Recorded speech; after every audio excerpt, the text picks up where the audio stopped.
The holiday season often brings with it a mix of joy and also tension,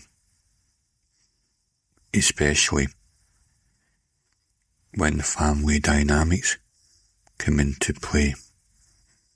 People can be too close to each other for comfort, almost incestuous in a way, from the same gene pool, all in one house, a small house, at the same time. In this ghost story, a family are grappling with their past while hosting a guest who unwittingly stirs up too many old memories and supernatural occurrences. The narrative unfolds in a haunted house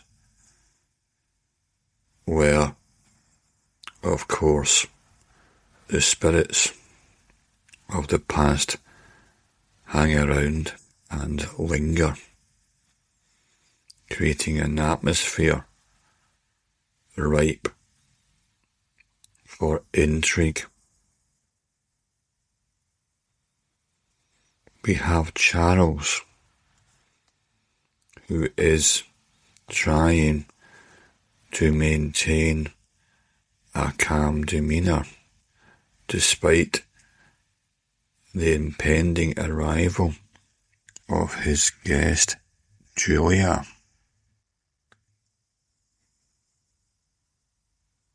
Charles's father, who lives in California, has invited Julia to spend Christmas with them, much to Charles's chagrin. The family is in dire financial straits,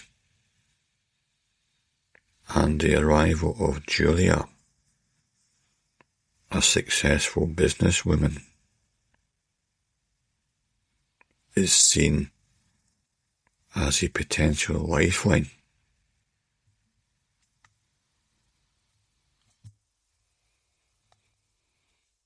When Julia arrives, she brings with her a sense of excitement, but also a hint of chaos. She recounts her arduous journey, highlighting the inefficiencies of the local train service. Her lively personality contrasts sharply with Charles's more reserved nature, setting the stage for a clash. As they engage in conversation, Julia learns about the haunted history of the house, thus adding an eerie layer to her visit.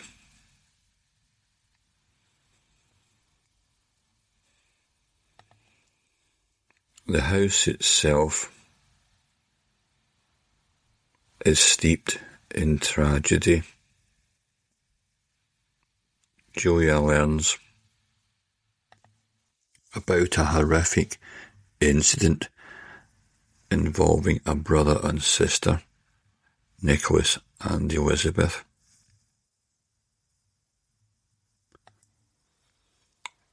In which Nicholas murdered Elizabeth on Christmas Eve. However, the story is further complicated by the wrongful conviction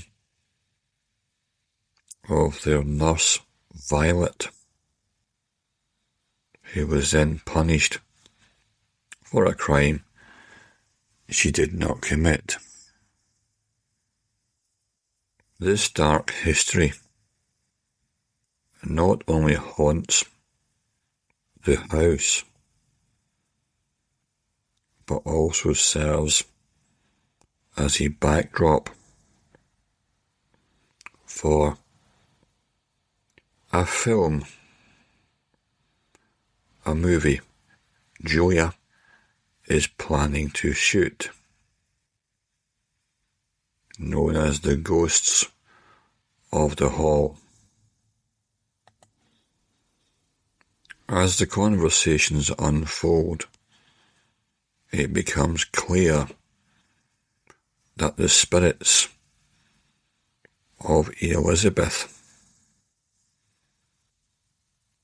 Violet, and Nicholas still are present in the old house.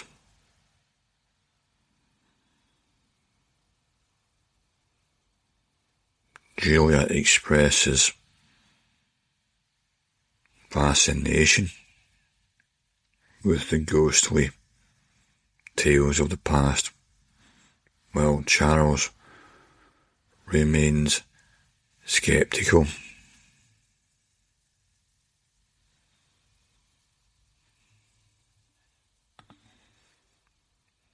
And will these remnants, vibrations from the past, begin to influence the present day while Julia is staying over? And this is where the tension builds.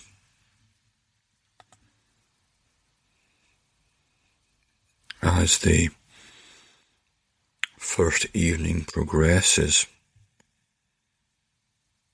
the atmosphere grows increasingly eerie and uncomfortable.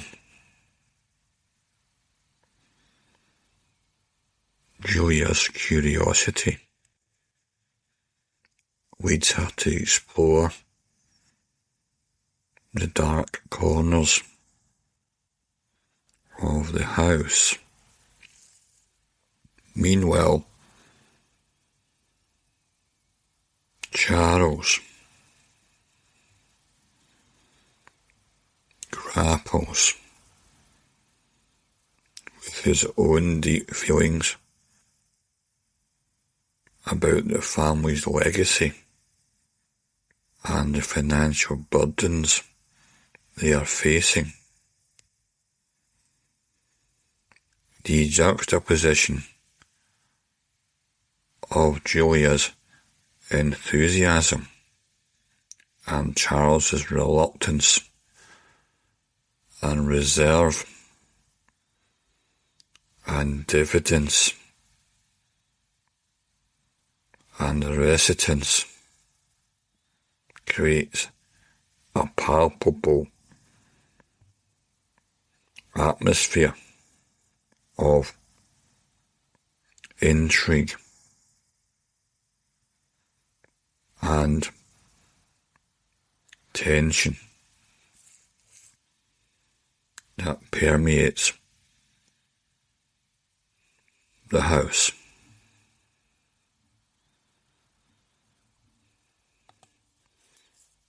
And then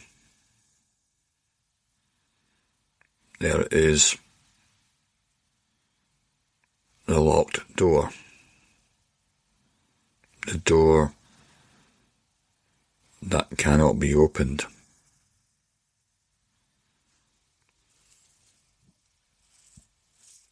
Julia finds herself locked inside a room.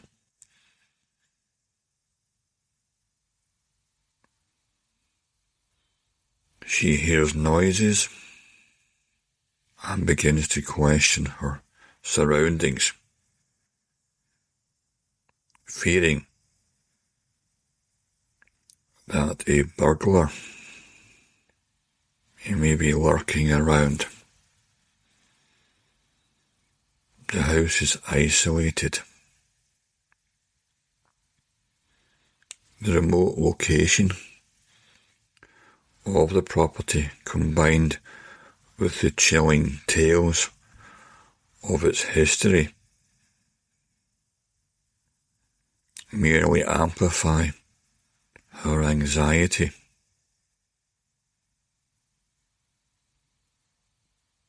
This serves as a turning point, forcing Julia to confront her fears and the reality of the house's past.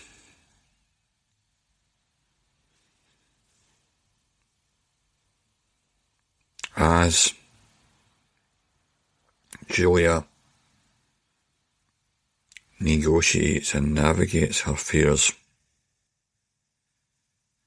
trying to keep them in check, she experiences a series of strange occurrences that blur the line between her perceived reality and the supernatural and the truth. Things begin to escalate as she hears and feels a presence in the house.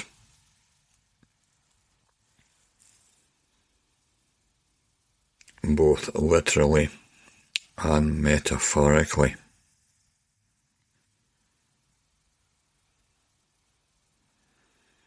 In a moment of realization and epiphany,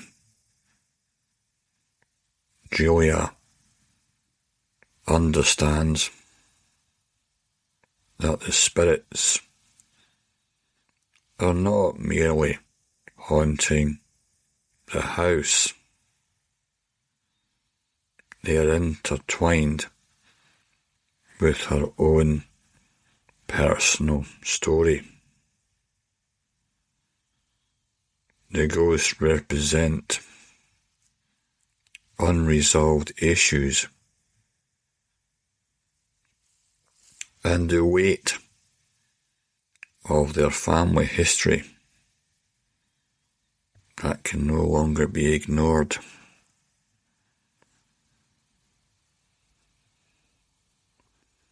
So that we don't have just a simple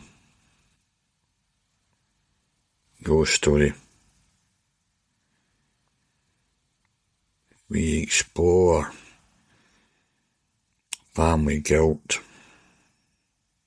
and redemption.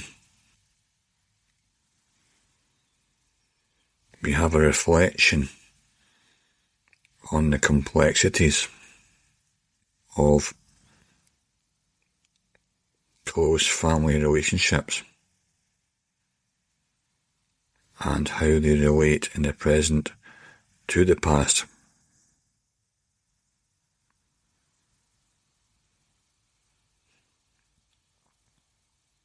And it serves as a reminder, the narrative,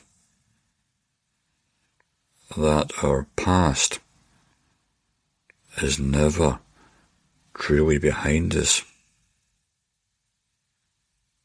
especially during the holiday season and family get-togethers,